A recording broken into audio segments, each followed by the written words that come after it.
Welcome, Leo, Sun, Moon, and Rising sign. We're talking today about the month of March 2024. It's going to be an interesting time for you. A lot of activity going on for the potential for legal negotiations, contracts, maybe travel to foreign places, but also career and money stories are big on your radar as the sky unfolds various shifts for you, including an eclipse at the end of the month connected to a house for you that is about travel. So we'll talk more about this as we get going.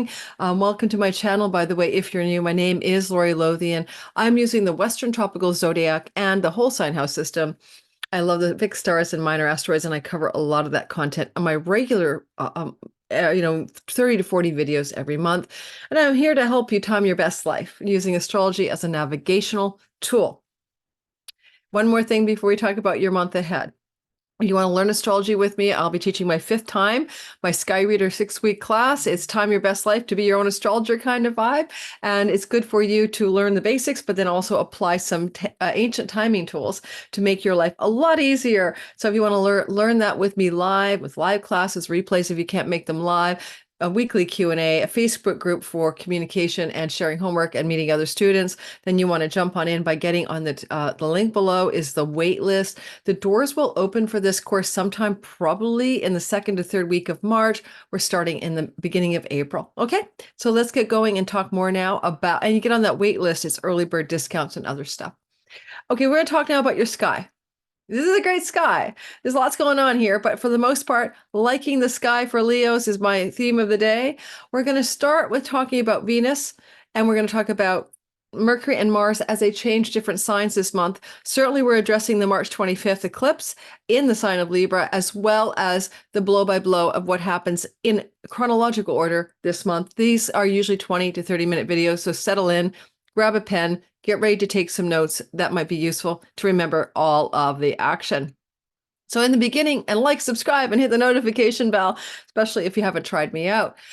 So in the story here of you, the sky is saying something like this. As the month opens, you're getting out of a very intense window of time, Leos, in which you had a lot of intensity in the house of significant love relationships. That's because you had a stellium called the Pluto party in the house of your significant other. Some of you may have had even a Valentine's Day blowout in the area of significant committed friends and love. But hey, that intensity is beginning to move away from being the most important thing in the month of March. Say goodbye to February. As we move into the month of March, instead, we're going to see some navigational shifts of the planets that were hunkered down in your 7th house. First of all, what happened is Mars spent a whole long time and Venus in that 7th house, which really was an intense shaking of the ground of any kind of long-term committed business or love partnership. Let's talk about Venus. She entered into that 7th house of love and relationship back on February 16th. And by March 11th, right, a third of the way through March, she's out of there. She's moving out of that house of committed love, legal contracts, clients and audience, 7th house matters, and moving into your 8th house. She's taking your attention away from the relationships and the relating to your money. She will be exalted or superpowered as she travels to the 8th house of those kinds of money that are unearned income. We call it chunky money, or I do, but it's things like insurance payouts, tax rebates, taxes, credit cards, loans, financing, mortgages, shared money with your spouse, inheritance money. So that kind of money is now on the radar of the Lord of Money herself and prosperity, in some ways, Venus. And exalted, things can look very good here. And yes, she goes through this part of your sky once a year in your whole sign house 8th chunk of real estate. But here we have Saturn. Saturn entered here last year in March and will be here till February of 2026. This gives us a flavor that only happens for 3 years out of every 30, where now Venus is working with Saturn, lasting changes that endure to create stability and structures for long-term wealth. So pay attention to what happens as she moves through the sign of Pisces. Again, her travels there, while Saturn is also co-present in this part of the sky, is March the 12th to April the 4th. Now, as she's going through this part of the sky, she's also very much connecting to this energy of Neptune. And that maybe with Saturn, it's how do you wish to make your dreams about your long-range finances into reality? And Saturn's giving you a lift. She's giving you some help. One of the things about when she's during this transit, she's going to be doing a lot of love to your 10th house. It's called a sextile, and that's your career and reputation. And with Jupiter up there, things are lucky. So we're going to dive a little bit later into the story about how career and money stories are on the rise for you in the month of March. Now, I did mention that she was traveling with Mars, the cosmic lovers, in your blowout with Pluto, Valentine's energy. Some of you might have felt that, especially for Leo risings. And now we see that we will look at what does Mars say. Mars will catch up with her. She's moving into your 8th house of chunky money on March the 12th. And then on March the 22nd, Mars is catching up. And so when the two of them are both in there, Mars separates cuts and ends and Venus unites. And you're going to go through a period perhaps where as Mars approaches and lands um, in your celestial real estate that has to do with that money on March the 23rd and stays there till April 30th, it's probably March the 23rd to April the 4th. Well, both planets are together, Mars and Venus, that you have the most intensity, because it's like Mars might say, let's, drop that stock. Let's cash out that bond. Let's dive into the 401k and separate the money out for spending, I don't know, or something you need, buying a house. And then Venus is like, wait, like, let's smooth this out. Now she does bonify Mars. She's exalted. She makes sure he does good things here. But look for times of like ending, cutting, and severing. For some of you, for example, it can be negotiating separation of marital assets in a time of separating from a marriage. For others, it could be some kind of arguing over chunky money that comes through inheritances, for example. So this window, especially with Mars ruling your 4th house, is a very intense window about that money story. Again, the dates are about did I say April the 4th? Sorry. Let me go back and think about the time. The intense time. Yeah. So from March the 22nd to April the 4th, we have both Mars and Venus in your 8th house. March 22nd to April the 4th. Also, cosmic lovers in your 8th house are secret love affairs. And there's always a strong possibility, although not necessarily a probability, that you may get entangled in a secret love affair. If that's something you're not interested in doing, that you don't want to be in a secret love affair, then watch out. Secret love affairs happen when those two end up in the 8th house having a tango together. And if you're going to say to me, I don't have secret love affairs or infidelities, fine, then look to your main squeeze for that kind of stuff, right? Maybe it's not about you. Don't want to worry you, but everything is possible and anything is possible in the land of the living. Now, moving into the Mercury narrative for a second. Once you get Mercury into movement, we need to see what he wants you to do. And Mercury, when you start the month, has been moving through that Pisces house of chunky money, but he leaves on March the 9th. So until March the 9th, Mercury might be having you buy, sell, negotiate deals, or spend money or negotiate contracts regarding real estate, property purchases, stock investments, or a lot of discussion maybe about your taxes and tax situations in the first 9 days or 8 days of the month of March. But Mercury will then move into Aries, and he's going to be in Aries, guys, for a long time. That's your 9th house of foreign land and travel, legal matters and court battles, sometimes father figures, going to university or college, book publishing, and third marriages. So Mars up here is definitely quite capable in your 9th house of Aries, where he will be from March the 9th until May the 16th because of a retrogradation up there. Not seen in 2 months in Aries since 2017, like in terms of this kind of elemental fire year that he's participating in a lot of fire. Going back to 2017, you might have felt that energy of a lot of fire in your sky. And having Mars up here in the Mercury up there in that part of your sky, not Mars, Mercury up there in that part of your sky from March the 9th to May 16th, is going to likely draw you to travel because Mercury is a protector traveler, protector planet of pilgrims on the road to travel. And so therefore you may be traveling abroad. However, if you're someone applying to university or wanting to get good grades, this is also very much about that. Because he retrogrades in that 2-month window, there's a point during the 2 months he's there. Some of you may travel to a far off place you've been before, review legal records and contracts and negotiations to do with legal documents or visas or passports or judges and courts, but also go back over some old ground regarding things that might have to do with your academic environment, back and forth, back and forth. Go back to a school you've been to before. You say yes to one college and you change your mind and go back to another one. For younger people, it can be very much a lot of back and forth about what school you wish to accept if you're applying to a school. Again, March the 9th to May the 16th. Now, one of the more things I want to say when this happens, it's good for you because Mercury, no matter what, in your ninth house flows to your Leo fire, right? It's feeling good for you. You got a great 2024 where your dharma, your purpose of your life, the meaning of your life is on stage as houses 1, 5, and 9 in whole sign houses, fire houses are all activated for 6 months out of the 12 months of 2024. So it's a very exciting time for you. It can bring love, romance, travel, but also alignment with purpose. So go watch my 2024 video on Mercury's elemental fire year. Now, we're going to talk next about that eclipse, and then we're going to move into the little itty-bitty stuff of the month ahead.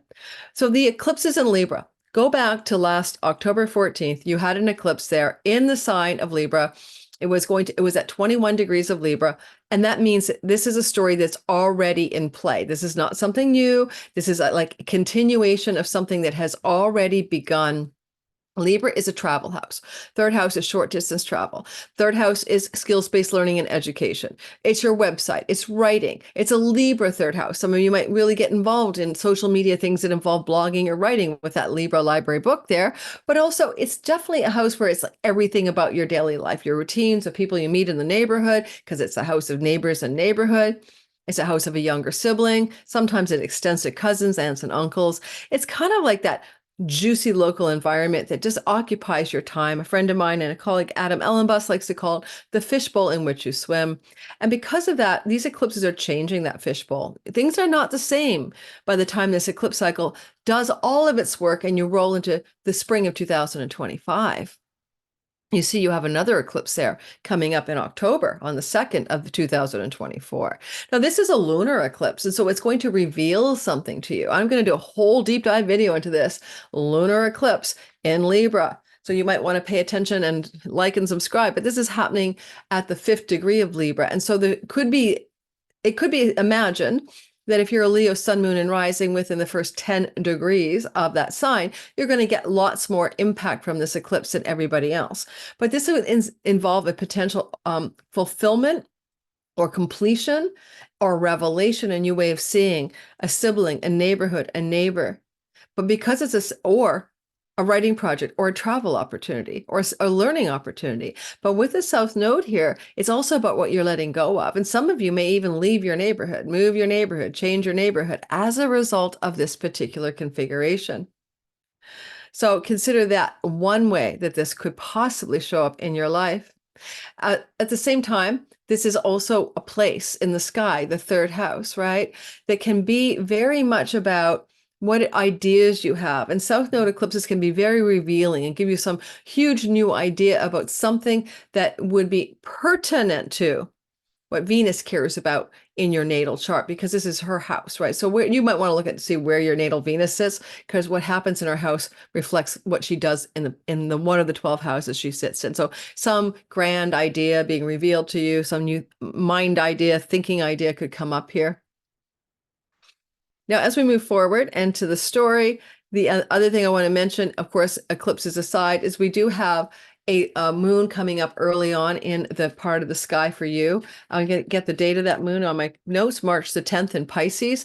I'm only bringing it up for you because you get so much action in this chunky money house by the time we get to the middle of the month with Venus, Saturn, Neptune, Sun here, and then Mars eventually joining the fray. And here we have a March 10th new beginning. For some of you, a new beginning here in the house of chunky money can look like some sort of new way of structuring your savings, your bank loans, your mortgages. But Mars joining in the fray, and he's only here every 2 years, can be about a change, of significant change of your home regarding buying, selling, and purchasing, or for some of you, legacy wealth or inheritance. So the new moon on March the 10th can unfold over 6 months. It's not something you're going to see on the day of the new moon.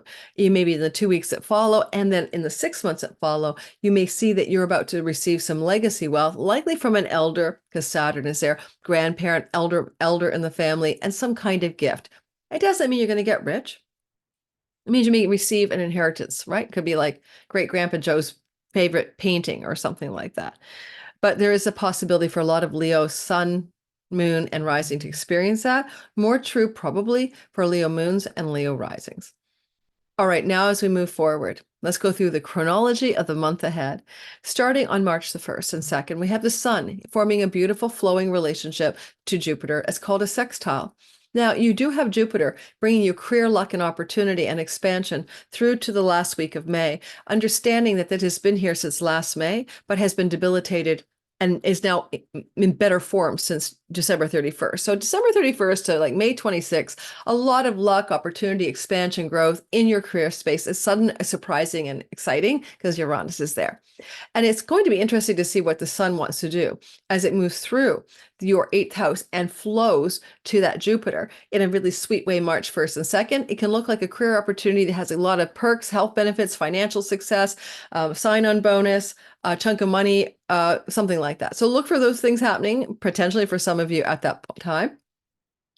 Okay, on March 3rd, Venus is going to do something that later Mars continues up with. She's going to square Uranus. Now, Venus is still on March the 3rd in your 7th house of long-term committed love stories, business partners, clients, and audience, and significant others. She comes into a conflict relationship that's difficult with Uranus, and it's a jolt, a surprise around love and money stories. Given her 7th house transit through Aquarius, it is very most likely a surprising jolt around a connected love story. Uranus brings the unexpected. The 10th house is categorically your reputation. There can be a very significant unexpected change, whether it's positive or negative is your interpretation, in an existing love relationship. And it may also, in your mind, also be about your reputation, right? So everyone thought you were going to marry Joe, and all of a sudden Joe runs off to join the circus or something. So some surprises there for some of you Leos. Now, if it's not about relationships, significant relationships, and it still may not be, then it could be about something you're dealing with in your client audience space, right? Customers, clients, audience, Venus, a female maybe, and something to do with your career and reputation space or workspace. Ding, surprise. Later on, Mars is going to follow up. We'll get to that. Mercury does flow to Uranus at the same time Venus is in a square, and Mercury is doing that flow from the chunky money house, but also the house of secrets. Sometimes it's better, like secrets are poison and toxin. So if there is a secret in a long-term love relationship that needs to be revealed and may shock or surprise you, you're going to get it for sure around March the 4th or 5th. Any way you can use this in a proactive way, sign a legal contract for a business deal that involves greater money. Sure, why not? March 3rd and 4th. On March the 8th to the 10th, there's a lot going on in the sky. Not only do we have a new moon in the sign that I mentioned earlier, in the sign of Pisces, your chunky money house, giving you a rollout of some new beginnings over the 6 months that follow.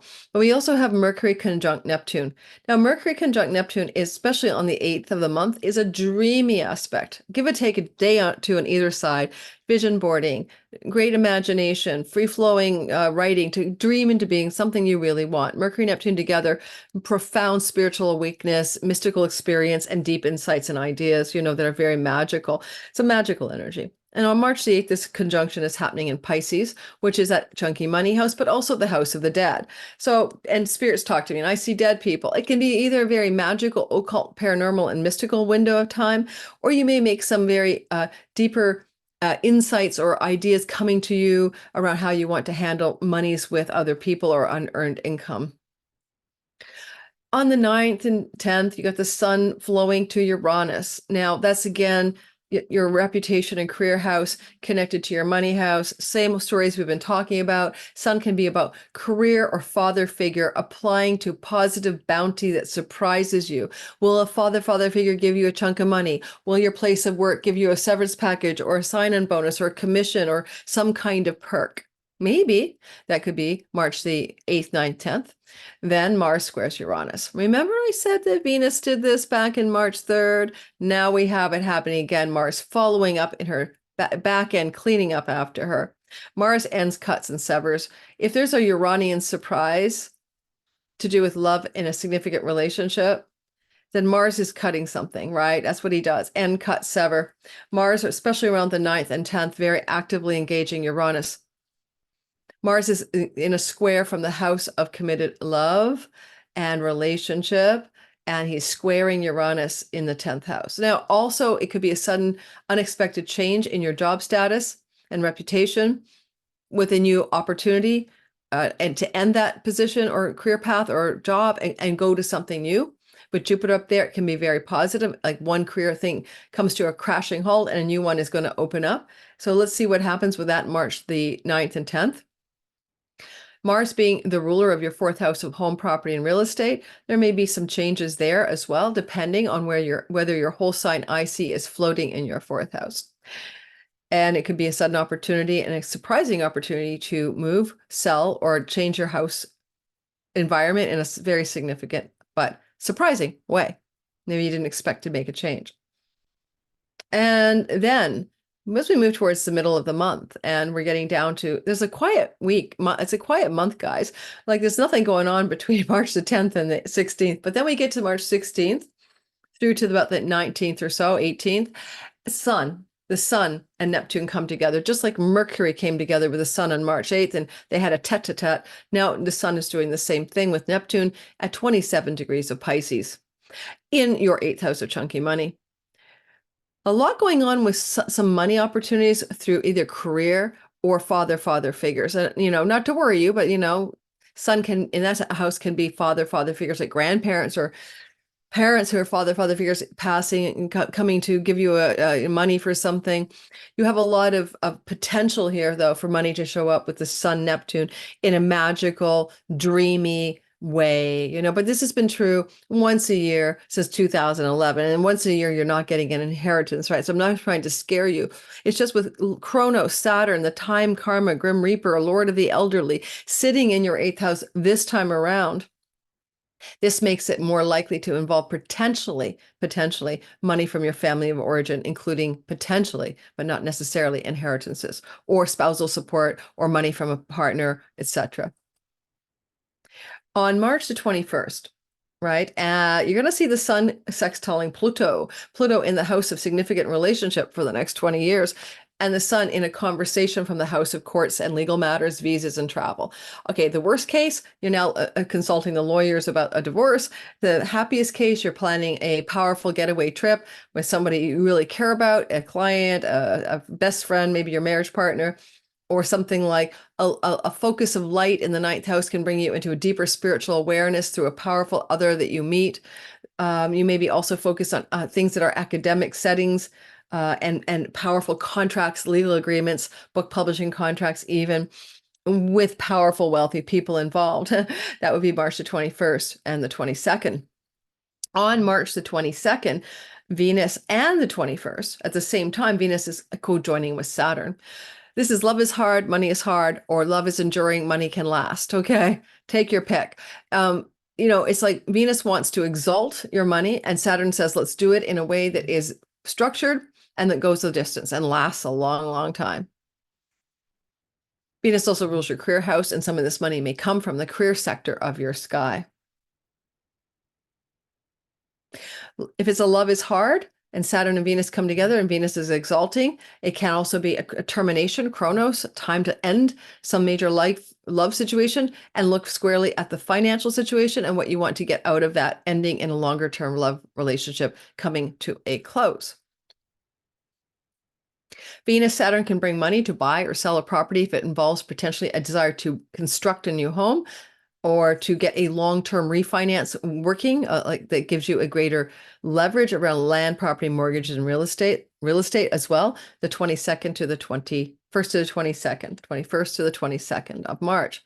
Happy skies are coming March the 24th to the 26th, as we keep seeing this Venus doing good things for us. She flows to Jupiter in a mutual reception. Jupiter, career and reputation. It's on fire with a fire engine and successful and lucky. Venus in the 8th house. Is that correct? Yeah, sextiling that Jupiter. She's in his house, he's in her house. They have a hotline to each other. There's a conversation going on that's quite auspicious for you around career, reputation, and expansion and luck. And Venus saying, and money, luck, money, career expansion, or it could be something going on to do with extended benefits or something going on in work and career to do with maybe a possibility of secret deals and negotiations. I'm not sure, but it's very positive for career and money stuff for all of you Leos, rising especially, sun secondarily, and maybe less so for the moon. And that's going to be the 24th to the 26th. Glow up there. Now, finally, at the end of it all, happy day ending on the 28th and 29th of March, Venus will sextile Uranus for a happy surprise. She gave you a more challenging surprise in Love and Money Stories back on March 3rd, but she's finishing strong on March the 28th as she comes into a flow to Uranus and says, from your 8th house of chunky money to your career house, unexpected positive financial gains that positively improve your career reputation space and general all-purpose reputation in a surprising and benefic way. Or as she flows to Uranus, as she did to Jupiter, remember, on March 24th and 5th, and then to Uranus, it may all be interconnected. You may also be able to say, hey, between the 23rd of March and the 30th, surprising luck in money and career things are unfolding, unexpected developments that feel good to me, okay? So hopefully that will make sense for you. With Juno, the goddess of partnerships, agreements, and contracts, traveling through your second house of work all the way through the month of March, some of you may be getting new work contracts with great benefits and great perks, which the 8th house can deliver financially. If you're looking for a job and you are a Leo, this is not a bad month for getting a really great new opportunity coming to you. Thanks, Leo, for listening. Don't forget, Patreon is getting this recording on February the 18th. It's early access, ad-free. If that kind of thing interests you, for $5 measly a month, you get a free course, Chiron, the Key to Purpose, and Synastry, Are You My Person relationship astrology classes. I've taught them, and these are the replays. I'm gifting those to you to try me out. Then you get also one Zoom meeting with me a month at the tier 1 $5 level, plus early access ad-free for every video I put out on YouTube, as well discount codes for readings and courses and stuff like that. And then there's tiers for different perks, right? But that's the least you can do to get some kind of experience in my Patreon community, where I have about 300 and something people who are in that community. And my Zoom meetings at various tiers rarely have more than 15 or 20 people in them because people are busy. So you do get some time to ask me questions. No, not about your natal chart. That's a reading about the astrology that we're talking about and questions about whatever topic the meeting is covering that is not ever covered on YouTube. All right. I do stuff over there you'll never see here. Thanks, Leo. Have a wonderful, wonderful March.